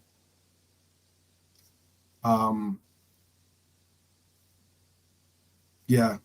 Looks like Mo was a 10 from Revenite, 40 from Cedric, 35 from Hylor, 20 from we're all over the place now. Gene Gray's got a 20. What are you gonna give him? I'll try to Cedric gave him a 20. Okay. 20. Gave him a 45. It's 35 from Hylor. What are you gonna give him? 20. 20? Okay. No, why am we giving 20? No, I'm giving him 15 actually. A 15. Okay. Yeah. Wow. Despondent. I am a little despondent. Didn't do anything worth even praising. So I don't know even why I gave him 20. So yeah, I mean, there's a lot of 20s, 25s. Yeah, I mean, honestly, gave him a 5. Oh, wow. Okay. All right then. Let's give him a 20. We've broken the Simicast line for that's the game. Chat token. Yeah. How about for Dom? This guy was mentioned as being the Hungarian. Don't say it. The Hungarian number 8. The Hungarian Henderson. Let's go with alliteration. I prefer alliteration. The Hungarian Henderson. Yeah. Is more likely the case because I think we should trademark that. Actually, no one said that before. That's a good one. Hungarian Henderson is what I'm going to go with. Yeah. People have been complaining that we're using him in the Henderson role, but nobody's actually had the wit to put together Hungarian Henderson. That's us now. Yeah. If you hear it anywhere else, that's ours. What did he do? Lost. Gave it away. Yeah. Looked a bit. Yeah. Not involved. Looked a bit leggy. Looked a bit tired. Looked a bit everything bad. Yep. Came in at halftime. Was got 45 minutes. Had an XG of 0.06, XA of 0.003, but had 49 touches. 89% with his passing. Obviously, one of the pass was not one that was a good one. 1 out of 4 for his crosses. 1 out of 1 for long balls. Had 1 shot on target. 1 shot blocked. Was 0 for 2 for his dribble attempts. 0 for 4 for his ground duels. Lost the ball 10 times. Made 1 foul. Had 1 interception. And the error leading to a goal. I agree with Cedric that he'll be better under a new manager, but I just think it's kind of like a similar system to the way, or a similar scenario to the way we've unlocked McAllister by getting someone to the 6 and up to speed so he can do his thing. It'll be if someone comes in and plays him in a much more attacking role or a different role, then we will see. I just think it'll be a different version of him that we'll see. Obviously, no one's going to come in and do what Klopp does, so it'll be a different version of Dom, regardless of what they do. It'll be a different version of everybody because we'll be doing something completely different. But I think, yeah, if you got someone who plays with sort of two attacking midfielders ahead, and it's much more attacking midfielders, and he's one of them, then we will see a completely different version of him, hopefully. But what we see at the I'm moment carrying him though. when he does nothing, I like it. It's already catching. when he does nothing on a game like that, he had 45 minutes, so it's enough to be rated. It's not. It's enough to be rated, yeah. Brian, I'm tired of us. Let's wait for him to be used differently. So we have so many players with this. Can we get some players who can perform? Yeah, no, Rev, completely. Let's wait for. I'm just saying it's like one of the things that I'm kind of looking forward to, as a consequence of having a new manager, is that he will be used in a different role. But yeah, at the moment, of course, yeah, we need players who are in. It's just kind of as a side thought on that. But yeah, if he's going to play like that every game, no, yeah, he shouldn't be in the team for the rest of the season. But it's just hopefully it'll be a consequence of the new guy. But if the new guy comes in and decides to play him in Henderson role as well, then yeah, that's what we get the same thing. Yeah. You know, but if someone comes in and plays a kind of a hybrid 10 type thing, who knows? Who knows? But he cost a hell of a lot of money. So he's someone else who, like Nunes, isn't going to be sold. The new manager is going to be told, this is a guy we expect you to work with. Yeah. I don't think it's a waste of money, by the way. I'm not going to go that way. I don't think it was a waste of money. No, every player gets a season. Every player gets a season, right? At least. For a new player coming to a new country, especially, you give him a season to settle down, because I heard he's one of those guys who he was living on his own for like 4 months or something. His family weren't over, and he had a kind of a rough landing. He was in a hotel on his own for ages. All that stuff settling down. Yeah. So you give everyone a season, but then girlfriend broke up with him, or I don't know if he broke up with her, or blah blah blah. He's living la vida loca. But, he's got a new manager then, so you give him. You gotta but all those things you gotta press and push forward. So yeah, we'll see how I'm gonna give him. I'll go for your rating. I'll go with a 15. How about that? Because I think you gave him a 10, right? What did I give him? Did I give a rating? 15. I thought you gave a rating for him. What would you have given him then? 15 is sound, yeah, that works. 15 sound. Yeah, that works. I can't believe we're turning into these single digits. That's so bad. How about for Robbo?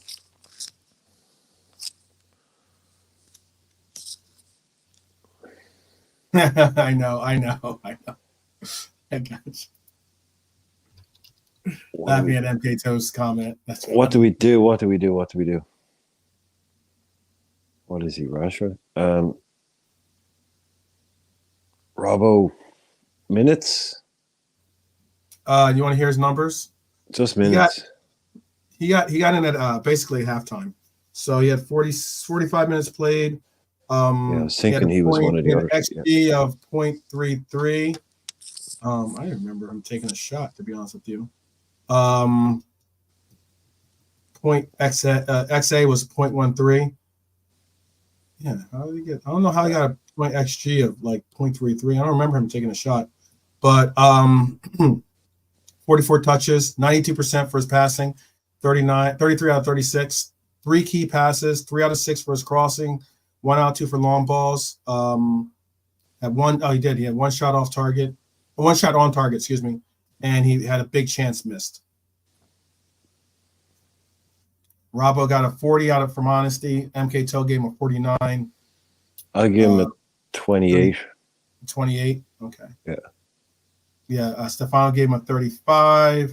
The Cowden beat Carlos. Here we go. You see, they're getting with the alliteration now, Yeah. And Robbo got a 35 from Revenite.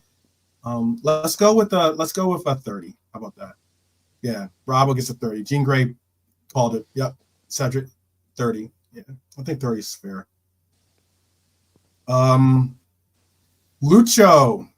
got in at the 60th minute, so I mean, he does have enough minutes to get a rating. Lucho had 30 minutes played, had had one shot on target, was 1 for 1 for his dribble attempts, had 29 touches, 75% for his accuracy with his passing, 15 out of 20, 2 long balls, 2 for 2 for long balls, 2 for 4 for ground duels, 0 for 1 for aerial duels,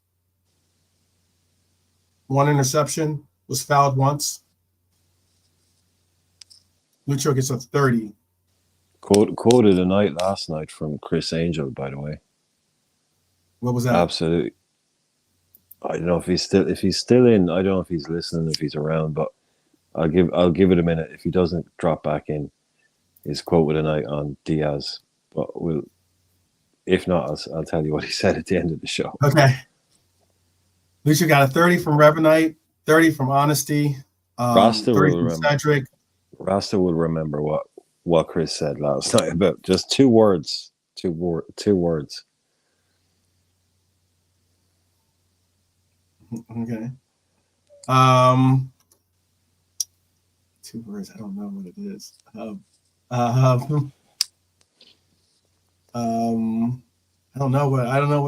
know what I watched their show too. I don't remember what it was though. It's not sell Lucho, right? No, I'll tell you, he just said deport him. That was just the first deport him. That was it. Not sell him, not move him on, just immediately revoke his visa and send him back to where he came from. Deport him. Rough. And he can say it because he's a Colombian. He's his fellow, so he can say it.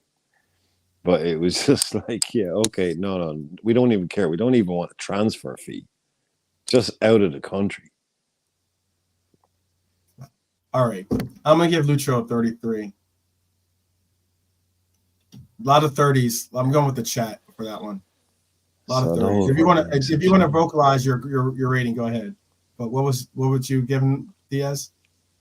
Yeah, I'd be with the 30. Okay. So, 33. Yeah. I'll give him a 33. Give him a couple points just for I got love for Colombia still. I'm not like a 25 to 30 would be fine. Anywhere in that, I think. But he only had half an hour, so can't go too crazy. I know. Chris Angel said that he told Coppers from the beginning Lucho would not come back the same after his injury. That's a shame. Diego, a lot of players were highly anticipated on their return. Diego was top of the list for a lot of people out there. He finally got his chance. He did get a good, considerable amount of playing time.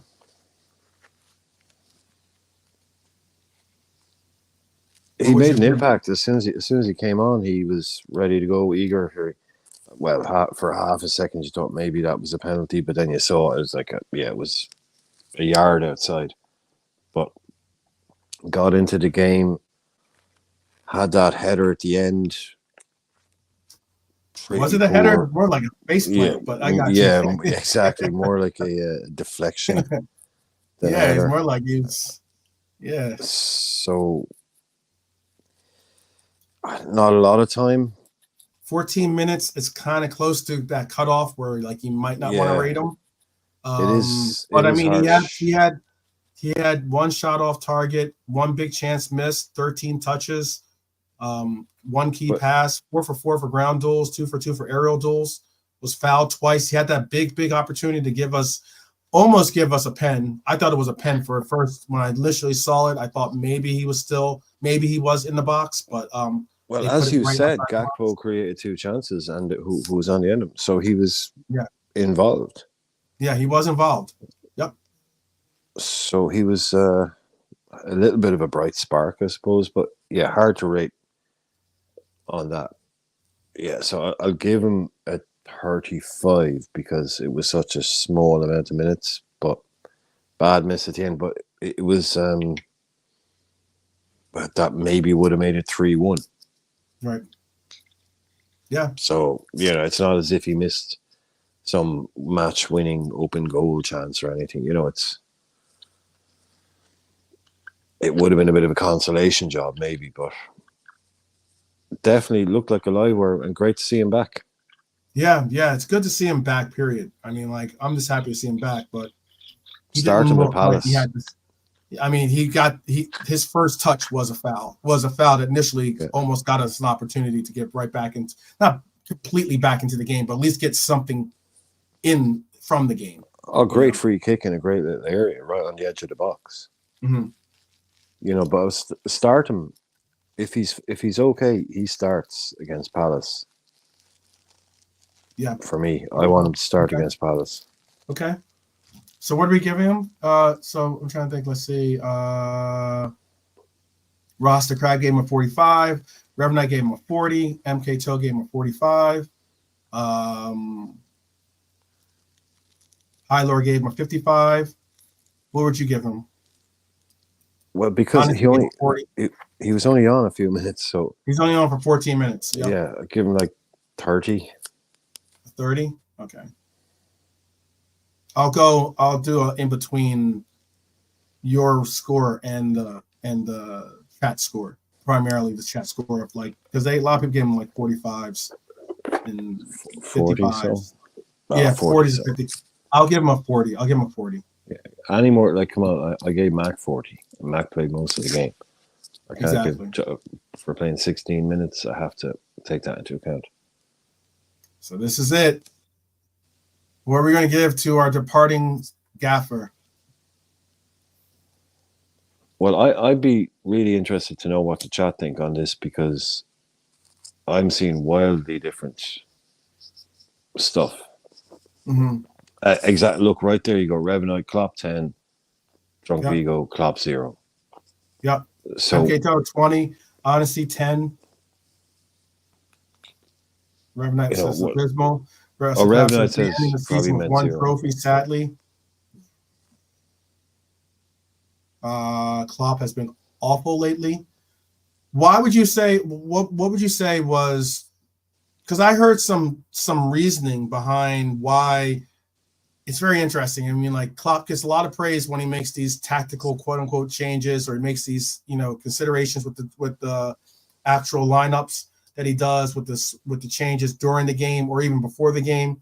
And then when he does make these changes and he doesn't get it right, sometimes people are quick to say, "Oh, well, it was the players that didn't do what was necessary," or the player. It's not that the player couldn't have stepped up, or not that it's not that he set them up for failure. It's more so the player didn't step up to the task.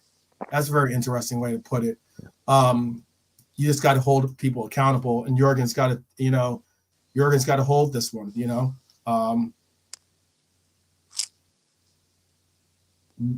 I mean, like, yeah, 18 from Gene Gray gave him an 18. Rasta Grab gave him a 10, 10.5, or let's call it I'll say 11. Yeah, I see, because I'm split down the I gave middle him on it as 35. well. Okay, that's the highest rating I've seen so far. Yeah, I'd be split down the middle on it as well, because I don't really want to blame the manager.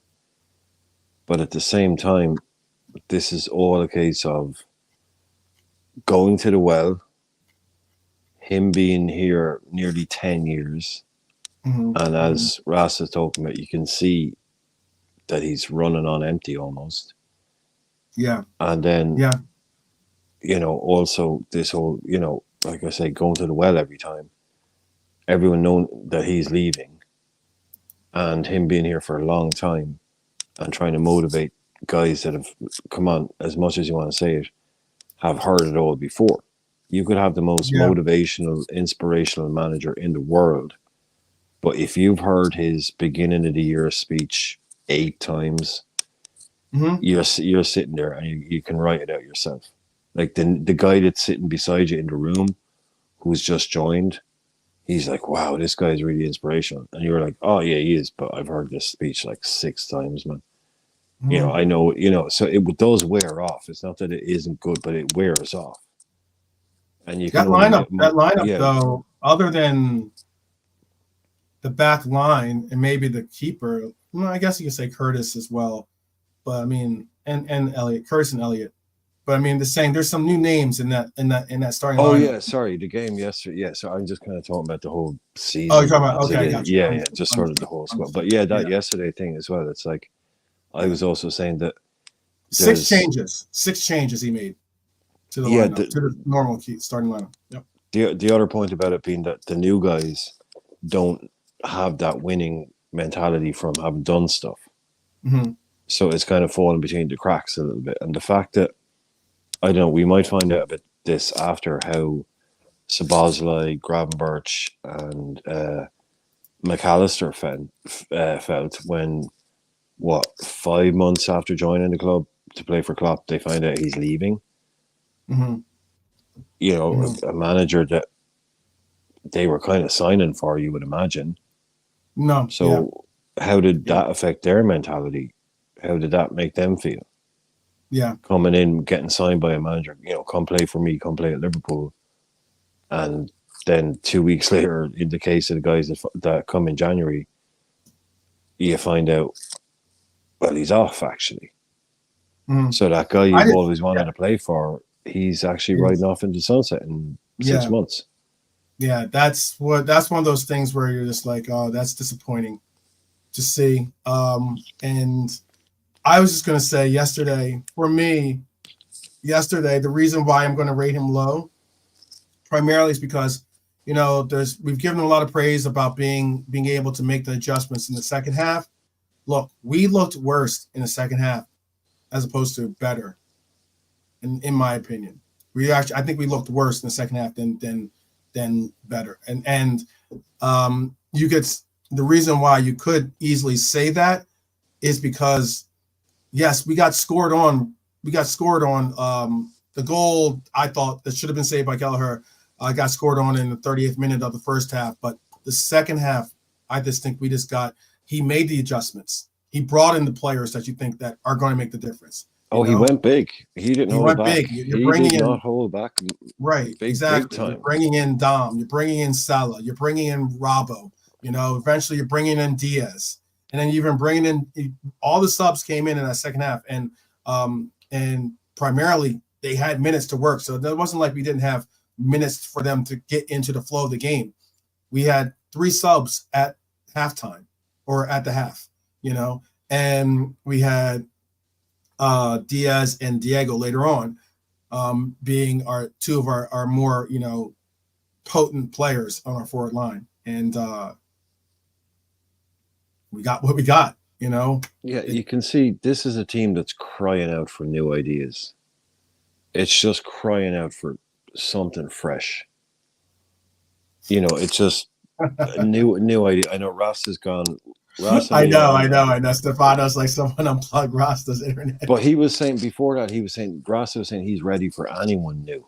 And so am I. Like after 10 years, it is time for change. Jurgen can't keep, because like we said, all this is him bringing on everybody. He threw everything at it, and it still and it didn't still work. came flat. It still ended So up. It was still you flat. can see it's running on fumes. He's right at the end, and whatever it is, these players are always tired. But we talked about going to the well every week. We talked about going to this well, and it's getting there. It's catching up now. So you have that also, the lack of fear.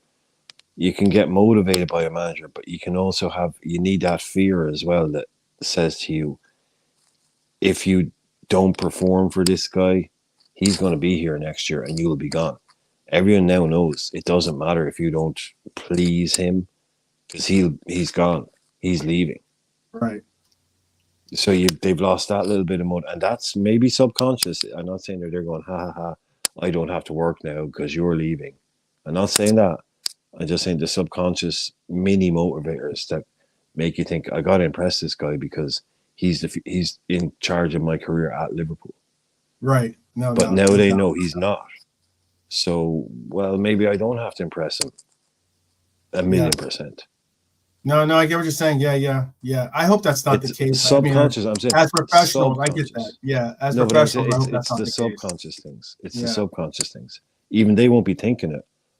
No, I get that. But I get that. you know, I get that. yeah, I just think that like I just hope that they don't.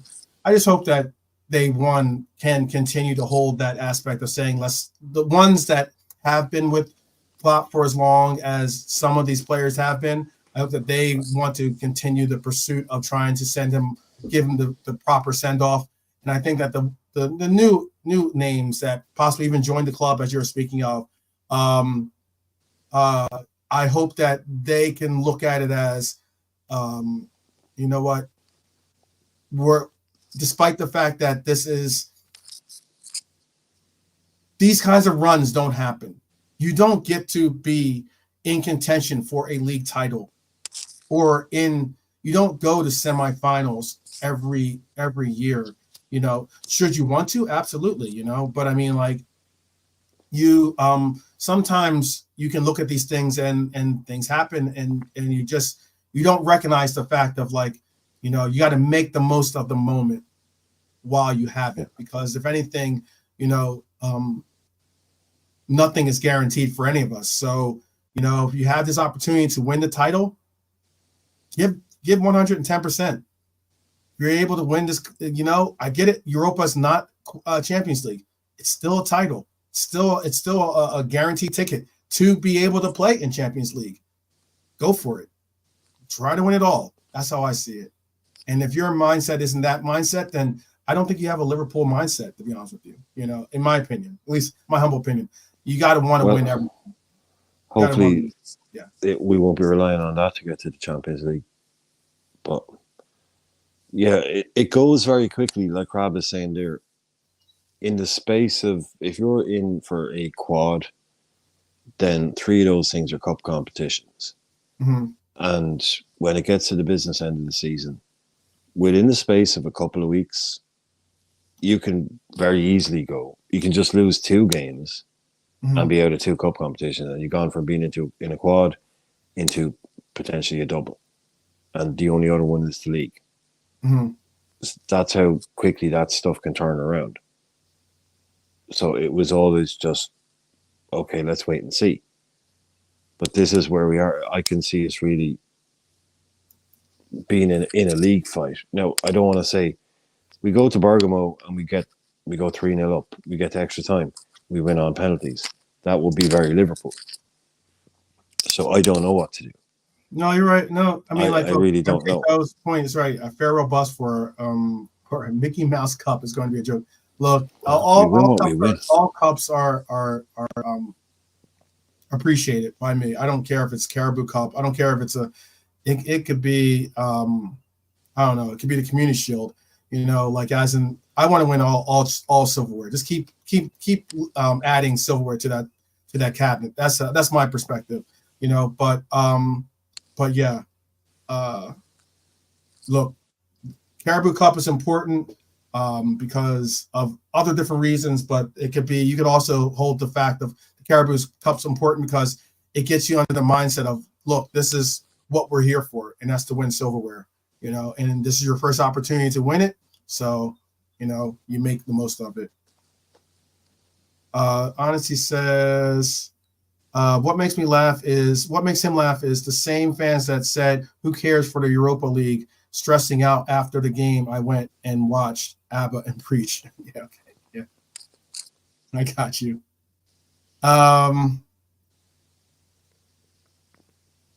It doesn't look good on the bus. It doesn't. It will be a disappointment if that is, being that we were going for a quad, that would be a disappointment. I'm not going to undervalue or undercut that at all. That would be a major, punch to the gut. But when you think about it, technically at the start of the season, everyone's going for a quad. Okay, yeah, that's true. I'm gonna give Jurgen an 11. Zeros and the 10s and everything else. Jurgen's my guy, but I'm gonna have to give him an 11. It's horrible. Yeah, absolutely horrible. But yes. I don't know. Daz Reynolds, if you're still in the chat, definitely tell me if you're still in the chat, Daz. But Oh, all of a Daz sudden, had that good night out, didn't he? Daz had that. yeah, Ooh, Daz Reynolds. Daz was fortunate or unfortunate, I guess, just depending on how you look at it, to get to go to the game. And again, it's unfortunate that he had to go to a game that was being protested. It's unfortunate he had to go to a game that was, had the kind of result that it did. mainly the But result part. yeah, mainly the result part. Mainly the result part. But ultimately, hey, it is what it is. We move, like guys, and look, those of us, I know those of us that were on board with for instance, with Barcelona, and I understand it was reversed in the sense that we were going to Anfield and the likes, but I mean, I don't think that this team is I don't think that Atalanta is any bit close to Barcelona standards. Again, I understand that was at Anfield and it's different circumstances. But if there's ever a moment that you're going to have to draw on those old rah style meetings, if there's ever a concept of, hey, the next time we do face this team, it will be all or nothing, with possibly a lineup composed of Ali or maybe Trent or Diego starting, we're going to go out there fighting. That's what the one thing I just hope that we can do. And I get that a lot of us are down, but I just want to see, I've said it time and time again. Get knocked down 7 times, get up 8. It's about the fight that you see out of this team that makes the team. And I want to see how we bounce back against Crystal Palace, because now this is 2 back-to-back poor performances. If not 3 out of 4, I would say, performances that have been really subpar. That's why people. That's why people are so angry about last night. Mm-hmm. It's not because it was some kind of the result was a one-off. The game is a one-off. Mm-hmm. The occasion is a one-off. But it was like a culmination of what people have been worried about and complaining about and talking about. It wasn't like we've been excellent every week, Mm-hmm. and putting teams to bed, and doing really well, and then it's all of a sudden like, wow, what the hell was that result? Where the hell did that come from? Oh wow, we're like, geez, we've been brilliant. We've been fighting at the top of the league. It's like everyone is like, everything we've been saying for the last 3 or 4 weeks, that's what went wrong tonight. So I think that's why I was so pissed off. Like if we had been excellent and we just had this crazy one-off, I got what you're saying. Game, okay, I wouldn't have been anywhere near as angry. Yeah. But it's just like, this has been coming. In Barcelona, despite us losing poorly and badly, we still looked good. I get what you're saying. Yeah, it's not like these are things that was not. Oh, it's like,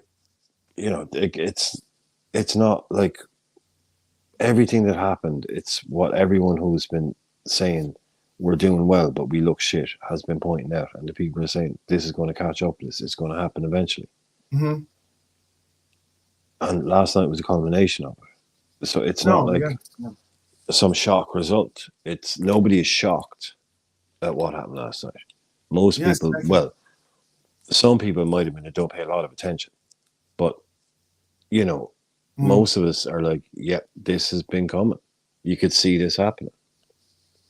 Yeah, I get what you're saying. I understand a lot of the comments in the chat are talking about how that was like a different team, whether it was the Barcelona result that I'm speaking on, or even I think we put it in the chat here. Honesty spoke about the fact that this team did come to Anfield, albeit during the pandemic, but they did beat us here 2-0. And we went there and won 5, right? And then we went there and won 5. Exactly. So yeah. Is there and there's those out there saying, oh, well, that was a different team and the likes and such. I can get that. But realistically, uh, what's the harm in hoping? What's the harm in wanting to believe? If you don't want to believe, that's cool. That's like your prerogative. You know, does I know it can definitely set you up for disappointment, you know, in the whole nine. But if you haven't had if you haven't been set up for a disappointment or for a high or for an unexpected high from a Liverpool team, then I don't know what Liverpool that you've been watching. If any team, Right. if any team is going to go out and do this, a neutral fan would be least surprised to hear that Liverpool did it. Do you get what I mean? Yes. Like we have it, like a neutral fan would be like, "Oh, they can't. Yes. Oh, that's typical Liverpool. That is." Mm-hmm. You know, going and pulling out crazy results in Europe. But statistically, I'd imagine the chances are incredibly low because, yeah, this is a much different team, of course. And if they score once, it really should be game. Like, if they score once, it's game over. You're talking game over. Yeah, you're talking proper Hail Mary shit. We'd have to get 4 goals just to bring it to extra time. Yeah. If they just even one mistake, one little tap in, they've got 4 on the board. The chances of doing that, it's got to be like what 2% or something stupid. So yeah, and we are conceding. We concede every game, so we can almost probably give them a goal. So are we going to score 5? Yeah, we're talking fairy tale. It's about the conceding part. The chat undeniably is talking about they have the confidence is lacking because we concede too many goals. We concede too often. Yeah, like I can see us going there and winning 5-2. You know, or something crazy. You know, something would that be? Yeah, that'd be a draw. No, I could see us say 4-2 and losing on aggregate. You know, just going for it. You know, but there's no way we can, by trying to go for it, we'll be able to also keep a clean sheet. I don't think so.